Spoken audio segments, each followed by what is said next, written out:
Gestão do Conhecimento, Capital Intelectual e Ativos Intangíveis. Queria agradecer a participação de todos. Tivemos um dia muito inspirador ontem com a participação dos nossos convidados nacionais e internacionais.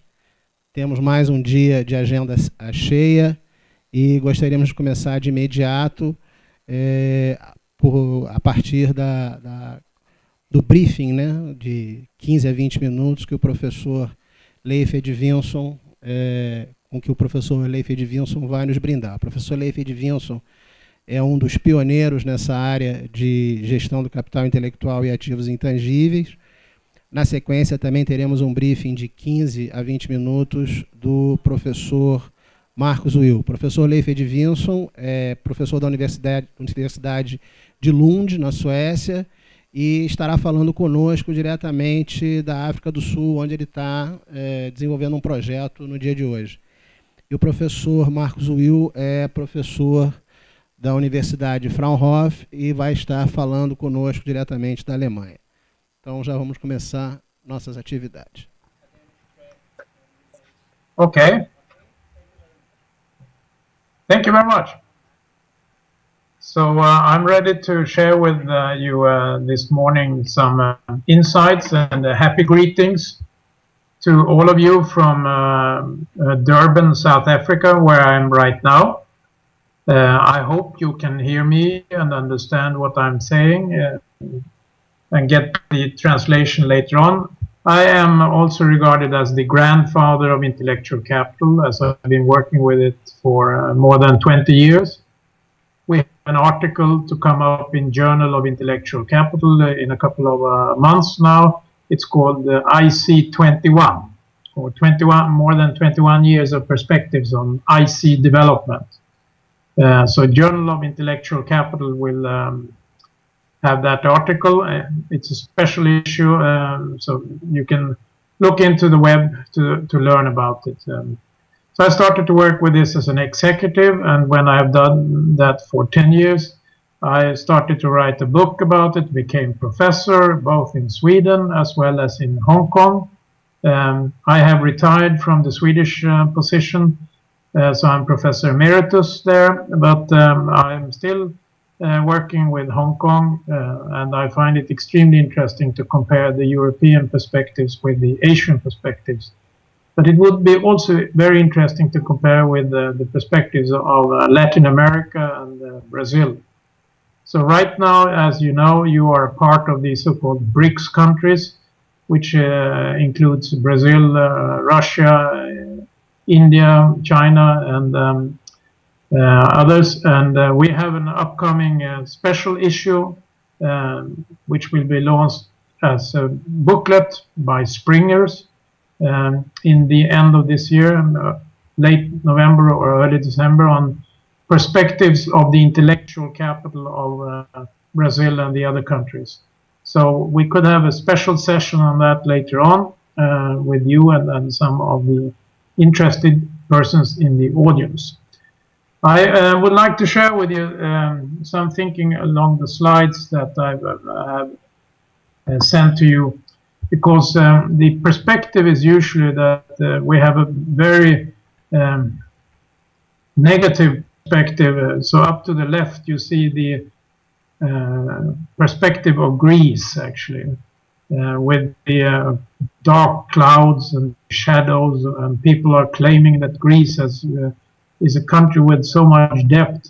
But nobody is actually looking into the intangible assets of Greece. We seem to forget the intangibles of Greece, how we learned about the democracy, the knowledge work of the philosophers of Greece, etc. So we need actually to develop a very much more refined mapping system than what is taught by most universities based on the American School of Economics. And that's why I think your initiative in Brazil is extremely good. So today you will learn more about also the other dimensions, especially from Germany. And Dr. Marcus Will come shortly after me. But I would like to go back to the history, actually. You see beneath the picture of Greece, the founder of the mapping system that we are still suffering from. And that was the development going on 600 years ago in Italy. And the founder of the accounting system, the financial accounting system, was Pacioli. He launched it at the same time as Columbus was trying to cross the Atlantic, searching for India, but ending up in what he called West Indies. So you see that the mapping system that is describing the wealth and value creation of our societies of today is perhaps not up to date. And the big challenge for us, both for you as well as for me and my colleagues, is to find the GPS to describe and navigate value creation in societies and in enterprises.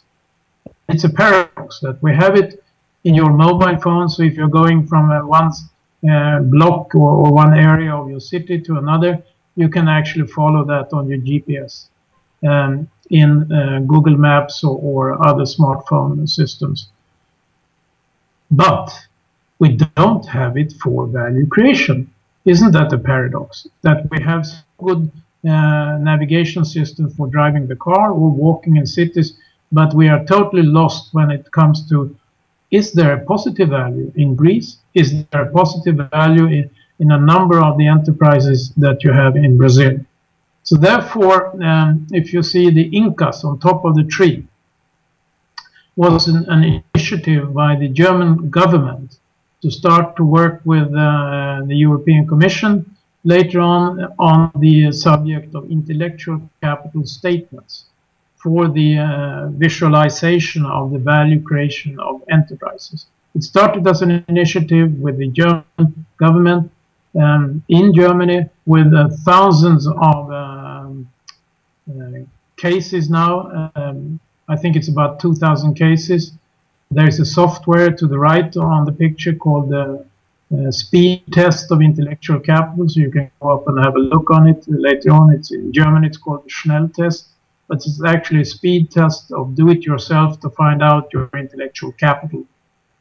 But it is now being spread to 5 countries in Europe. It's being spread to Asia. So the government of Hong Kong is working on the subject of rapid reporting of intellectual capital, and it's spreading to the mainland of China as well.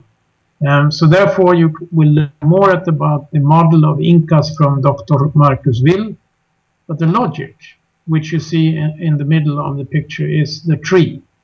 And as you notice, the tree is upside down, and that highlights that the most important is not the fruits, but the roots for the future. So this is also a kind of distinction or definition of intellectual capital, that intellectual capital is the roots for future earnings capabilities. And the components are, as you know, the human beings, but it's also the relational capital, and it's also the structural capital, or the organizational systems surrounding the individuals and the relationships. So actually you can see it that the most critical part is the bridge between people inside the enterprise and people outside.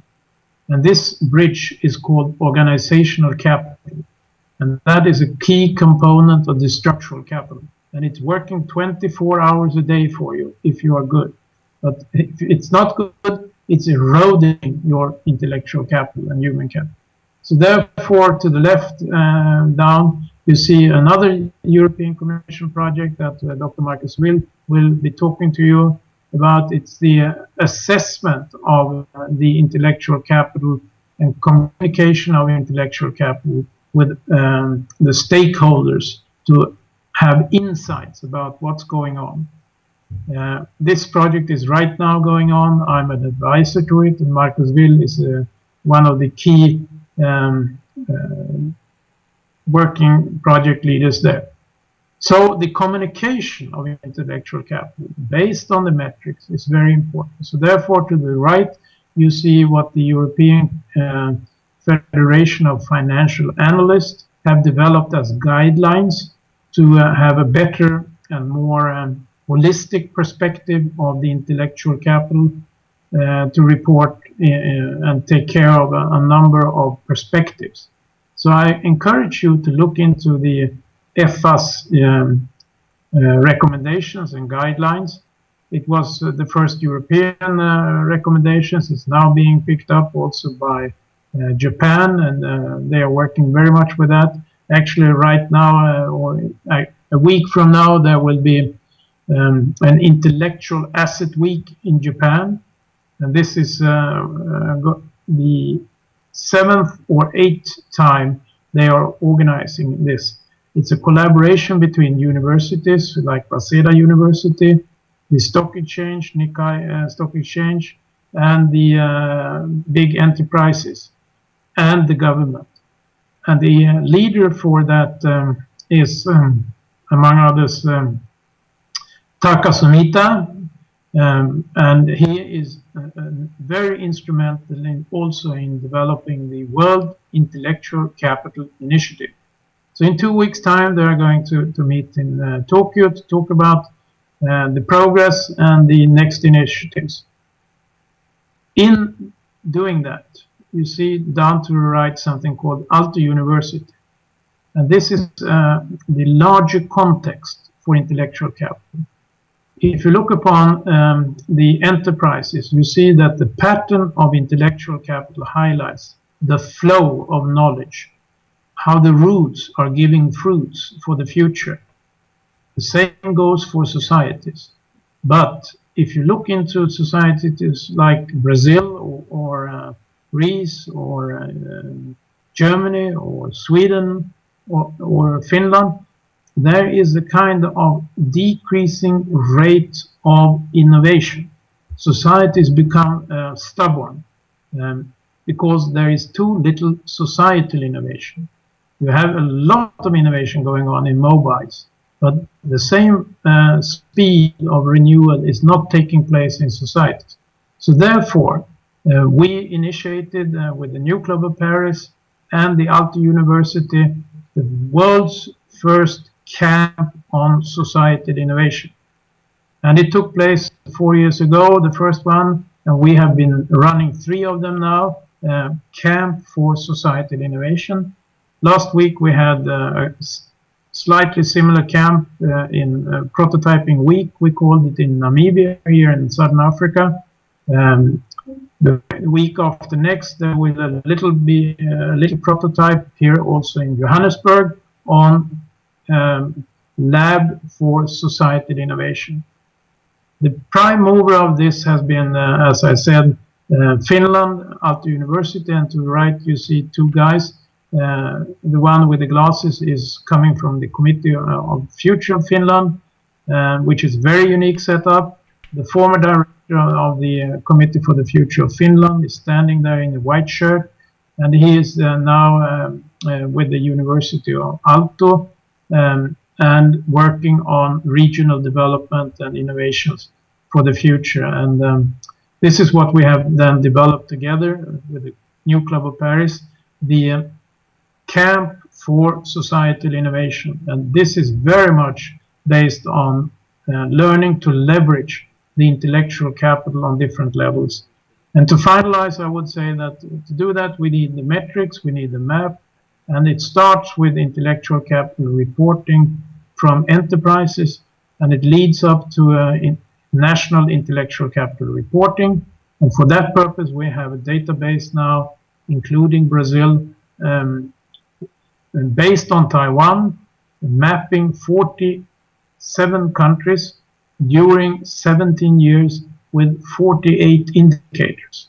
We don't have time to go through it today, but we can set up a special 15-minute conversation and mapping of show some of the maps for the future of Brazil. But I know that you are in good progress. It's a wonderful country, and some of my colleagues in New Club of Paris, we have been talking about the rhythm for the future of Brazil, and that rhythm of the future of IC from Brazil is, as I assume it and enjoy it, is the samba. the samba of IC of the future for Brazil. So with that, I wish you a happy conference and a happy Wednesday and a happy future. Thank you very much, and best wishes from Durban, South Africa. Bye-bye. So best greetings from the grandfather. Thank you very much. Thank you, and best wishes.